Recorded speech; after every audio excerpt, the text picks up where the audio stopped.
Mga puso sa Bacolod City, anay heads ang Office of the Building Official, ginareklamo sa ginaligar pagpangilkil, kabaylo sa paghatag sang occupancy permit.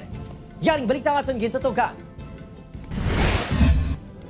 Ginapaydalom sa investigasyon ng anay heads ang Office of the Building Official nga si Engineer Isidro San. Sunod sa Bacolod City Legal Office, nagreklamo sa ila talatapan ang isa ka negosyante sa Barangay Mansilingan nga ginapahayag ginsukot ni San sang 11,000 pesos sang Hunyo 30. Aligasyon sang tagreklamo, kabaylo sang sukot among occupancy permit. Hulyo 17, sang kuhaon na sa negosyanteng permit apang natukiban nga wala ininahikot sang obo. Wala man sang record ng LGU. Ginmanduan niya ang isa ka GO tada nga naga-encode sang computer nga i-clear, no? Mean to say, tagaan go signal on the part of OBO ang application for business permit. Ang complainant gidya mismo ang nagreklamo kay gagpangayo na sa sang iya certificate of occupancy kagway ina mahatag. Gid pa panaugan na si San sang show cause order. Natingala tayo naging gulpi lang tagaan show cause order.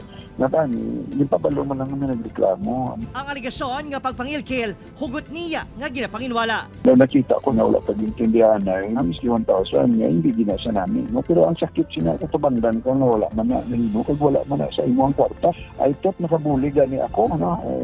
Dali kay nagwa pang daw something ng sala pa sa ako. Apang may ginauyatan ko ng ebidensyang City Legal Office batok sa ginareklamo.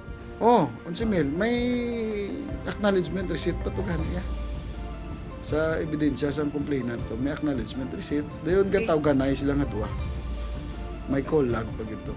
November 2024, sang ginkakas si Engineer San bilang head sang OBO. Sa subong, nagatrabaho ini bilang inspektor sa idalong giyapon sang OBO. Wala na, naghatag sa detaling LGU angot sa tagreklamo, samtang nagapadayon ang investigasyon. Opo, Kiril Casillo, Adrian Prietos, One Western Visayas.